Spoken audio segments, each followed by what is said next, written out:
और अनएम्प्लॉयमेंट पर अभी बोला गया नौकरियां दे रहे हैं। तो शायर ने इनके बारे में अच्छा कहा कि फूल शाखों पर खिलने लगे तुम कहो, जाम जिंदों को मिलने लगे तुम कहो, चाक सीनों के सिलने लगे तुम कहो, इस खुली झूठ को, जहन की लूट को मैं नहीं मानता। बजट की स्पीच में फाइनेंस मिनिस्टर ने 4 बिरादरियों का जिक्र किया। भारत की सबसे बड़ी अक़लियत मुसलमान है 17 करोड़। मैं हुकूमत से जानना चाहता हूं कि क्या 17 करोड़ मुसलमानों में गरीब नहीं है, नौजवान नहीं है, किसान नहीं है, ख़वातीन नहीं है? वतन अजीज़ में सबसे गरीब मुसलमान है, सबसे ज़्यादा नाखवानगी मुस्लिम ख़वातीन में। AIDS और PLFS का डेटा ये बताता है कि मुसलमानों में सबसे कम असासे हैं और कंजम्पशन लेवल दूसरे मजहबी ग्रुपों के बनिस्बत सबसे कम है। तालीमी इदारों में मैडम 15 और 24 साल की उम्र में भर्ती एनरोलमेंट में मुसलमानों की सिर्फ 29%, शेड्यूल कास्ट की 44%, हिंदू OBC के 51% और हिंदू अपर कास्ट की 59% है। हायर एजुकेशन मुसलमानों का एनरोलमेंट सिर्फ 5% है। PLFS का 2018-19 का डेटा वेज एम्प्लॉयज बताता है कि मुसलमान 22% थे, 2022-23 में 15% हो चुका है। सेल्फ एम्प्लॉयमेंट में मुसलमान हिंदू सिख से ज़्यादा 58.4% है। रेगुलर वेज एम्प्लॉयमेंट में सबसे कम मुसलमान है 15% और कैजुअल लेबर में सबसे ज़्यादा मुसलमान 26% है। तो मुसलमानों का शेयर रेगुलर एम्प्लॉयमेंट में लॉस हो रहा है एम्प्लॉयमेंट का। मुसलमान नौजवानों का ना रोज़गार मिलता है, ना तालीम के मौक़े, ना हुकूमत उनको कोई तरबियत सहूलत दी जाती है। मैं मोदी हुकूमत को एक मुसलमानों का एक अछूत बना दिया है, ना कोई सियासी नुमाइंदगी है, ना मुल्क की तरक्की में इनका कोई हिस्सा दिया जा रहा है। मैं मैडम माइनॉरिटी वेलफेयर मिनिस्ट्री में 2023-24 में 38% की बजट में कमी कर दी गई, 5,000 से 3,000 करोड़ कर दिया गया। इस साल के बजट में सिर्फ चंद 100 करोड़ का इजाफा किया गया, मगर 23-24 के बजट के लेवल पर पैसे मुख्तसर नहीं किए गए। ये मोदी हुकूमत की बदनीयती और झूठा कमिटमेंट है, झूठा कमिटमेंट अक़लियतों के ताल्लुक से। तालीम के उस अक़लियती स्कॉलरशिप मैडम अक़लियतों के गरीब तलबा और तालिबात को जियाती रकम में कमी कर दी गई।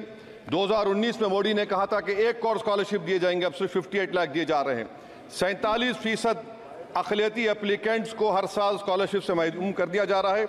10 साल से मैं कह रहा हूं कि डिमांड ड्रिवन करो। डिमांड ड्रिवन के लिए सिर्फ 3,000 करोड़ की जरूरत है, मगर ये हुकूमत सच्चाई को और ईमानदारी से काम नहीं कर रही है। 2007 और 8 से माइनॉरिटी स्कॉलरशिप का नंबर इजाफा नहीं हुआ है।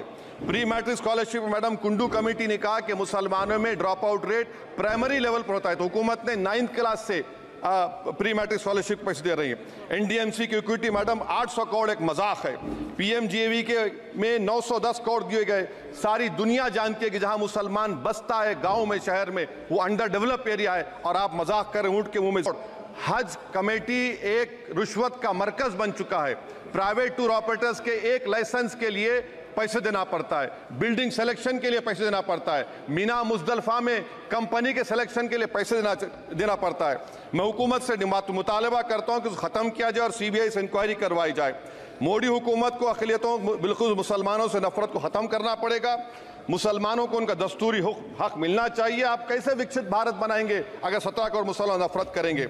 मैडम पूरी स्पीच में फाइनेंस मिनिस्टर के बच्चों का जिक्र नहीं है। आज हमारे देश में 66 लाख बच्चे रोज भूखे सोते हैं। 46 मिलियन बच्चे स्टंटेड हैं मेल न्यूट्रिशन की वजह से। 25 मिलियन बच्चे वेस्टेड हैं। मासूम बच्चों की ये बदकिस्मती और बदबख्ती है कि एक शख्स चाय बेचकर वजीर आजम बन गया। LTC long term capital gain tax madam was decreased from 20 to 12.5%. However, the indexation benefit has been removed and won't apply to any property purchased after 2001. This will be detrimental to the growth of real estate, limit household capital formation and impact employment generation in construction sector. This change in LTCG is a quasi-wealth tax on household, particularly the middle class. Internship program madam 5 साल में आप 1 करोड़ लोगों को intern कराएंगे, यानी एक company को 4,000 लोगों को ट्रेन करना पड़ेगा। मुझे बताइए क्या ये बड़ी कंपनी का माने क्या है? It is unachievable. Will it be based on market cap, revenue, employ size? May be prime minister Modi is saying to Agniveer to do internship after 4 years of service in armed forces. Madam, 21 billion people have given up all hope and stopped looking for jobs. This brings down to 9% eligible population that is either employed or they are looking for jobs. Maybe finance minister can introduce a Berozgar tax and tax unemployed as well. No significant increase for social welfare, healthcare.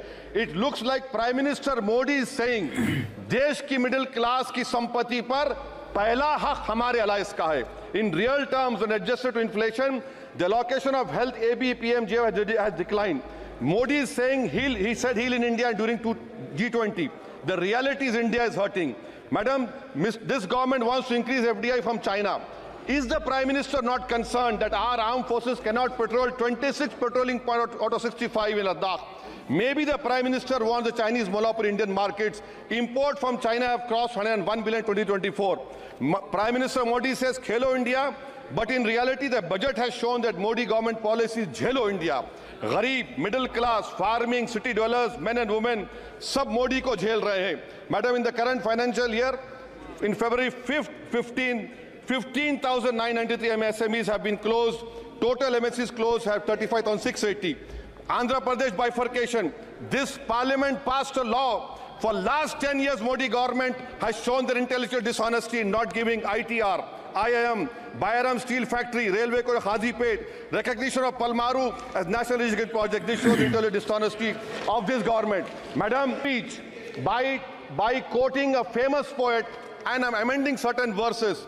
133 crore इंसानों जिंदगी से बेगानों सिर्फ हुक्मरानों ने हक तुम्हारा छीना है खाक ऐसे जीने पर यह भी कोई जीना है बेशऊर भी तुमको बेशऊर कहते हैं सोचता हो ये नादान कैसे हवा में रहते हैं 133 करोड़ इंसानों कब तक ये खामोशी चलते फिरते जिंदानों गरीब खवातीन नौजवानों किसानों से रोने की सदाएं आती हैं जब शबाब पर आकर खेत लहलाता है किसके नयन रोते हैं कौन मुस्कुराता है काश तुम भी समझो काश तुम भी जानो किस कदर भयानक है जुल्म का ये ढब देखो रख से आतिश आहन देखते ही जाओगे होश में ना आओगे और अनएम्प्लॉयमेंट पर अभी बोला गया नौकरियां दे रहे हैं तो शायर ने इनके बारे में अच्छा कहा कि फूल शाखों पर खिलने लगे तुम कहो जाम जिंदों को मिलने लगे तुम कहो चाक सीनों के सिलने लगे तुम कहो इस खुली झूठ को जहन की लूट को मैं नहीं मानता मैं नहीं जानता शुक्रिया मैडम।